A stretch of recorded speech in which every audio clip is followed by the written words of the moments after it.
आणि बायबल देवाचं वचन देवाच्या लोकांना सांगतं की राग हा दैहिक मनुष्याच्या स्वभावात असलेला गुण आहे.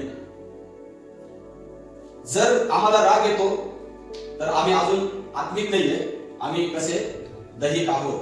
म्हणजेच पूर्वीच्या मनुष्याच्या स्वभावाप्रमाणे आणि त्याच्या काही असलेल्या गुणाप्रमाणे चालणारे आम्ही लोक आहोत. बघा, एका दैहिक मनुष्याला राग येणं हे स्वाभाविक आहे. एका दैहिक मनुष्याला राग येणं हे काय स्वाभाविक आहे, कारण तो कसा आहे दैहिक आहे. पण एका आत्मिक मनुष्याला राग येणं, कोणाला?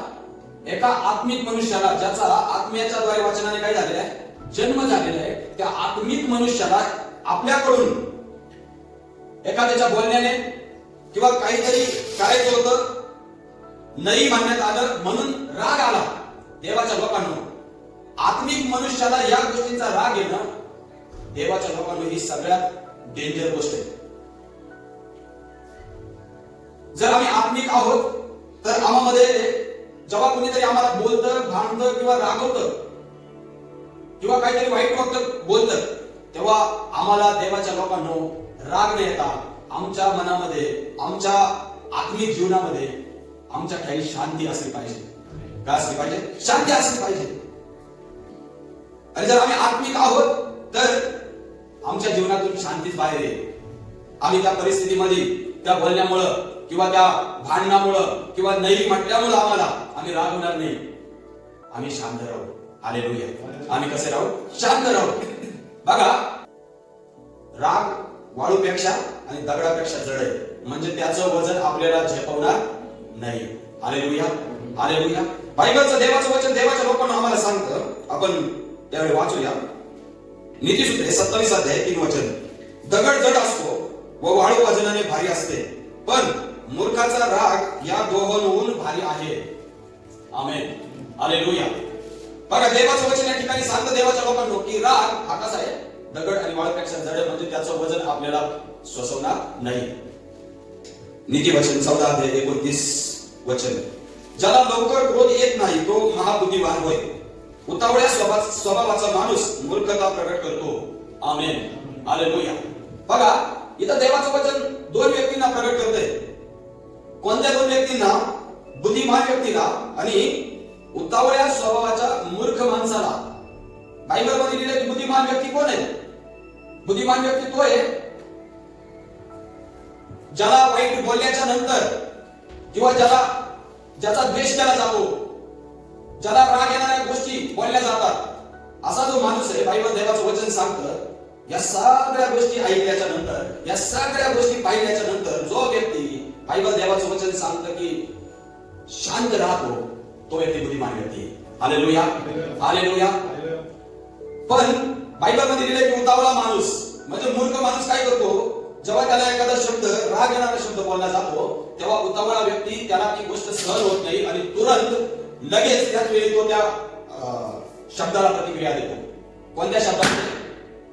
बायबल मध्ये लिहिलंय की ज्याच्याने भांडण निर्माण होईल अशा शब्दांना तो आपल्या मुखातून काय करतो? बाहेर काढतो. हालेलुया. बघा, वाचूया आपण हे समजण्यासाठी. नीतिसूत्रे 27:4. बघा, मराठी वचन असं आहे. क्रोधाची निष्ठुरता व कोपाचा तडाखा ही पुरवली, पण प्रेम संशयामुळे कोण टिकेल? आमेन.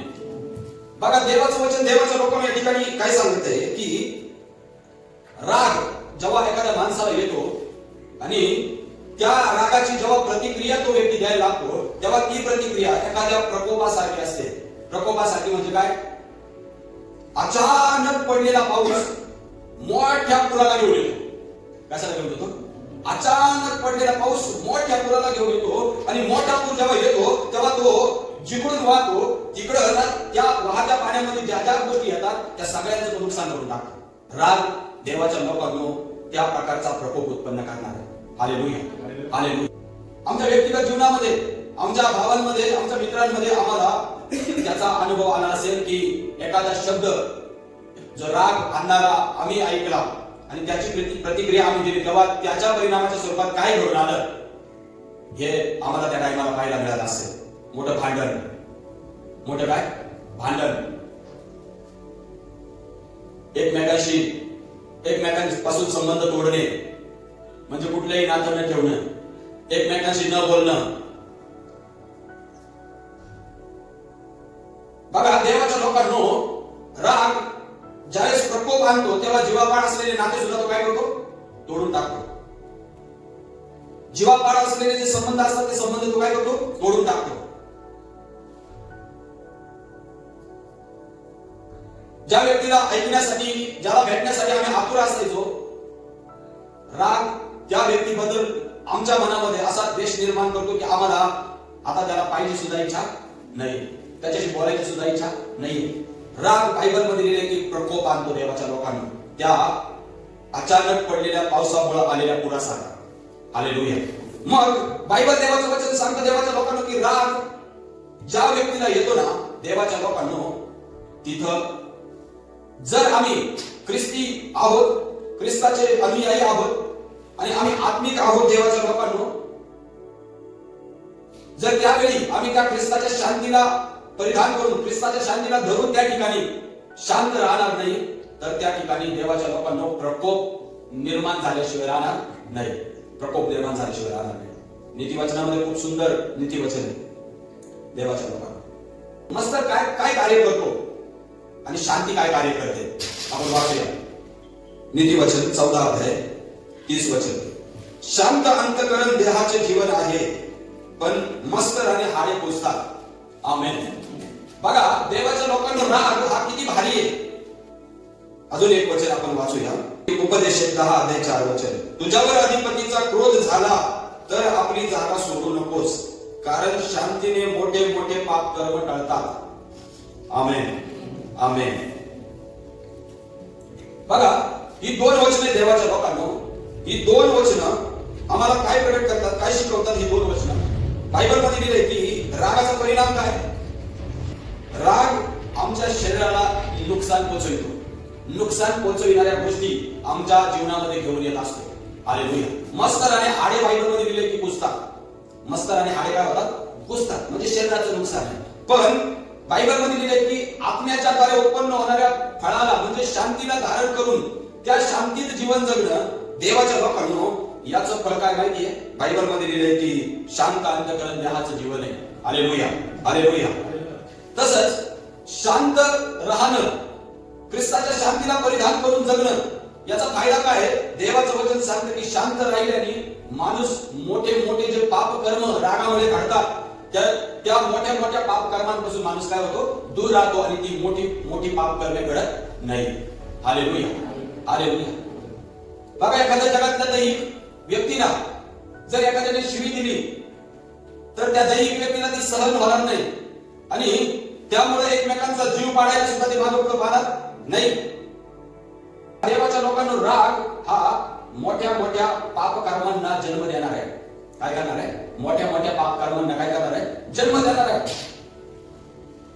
अनेक बहिणी आहेत ज्यांनी वैवाहिक जीवनात आपल्या पती बरोबर राहत असताना पतीच्या कुठल्या तरी गोष्टीबद्दल त्यांना राग आला, बोलण्याबद्दल असेल, स्वभावाबद्दल असेल, एखादा विचार नसेल पडेल, त्यामुळे त्यांनी आपल्या नवऱ्याची हत्या केली.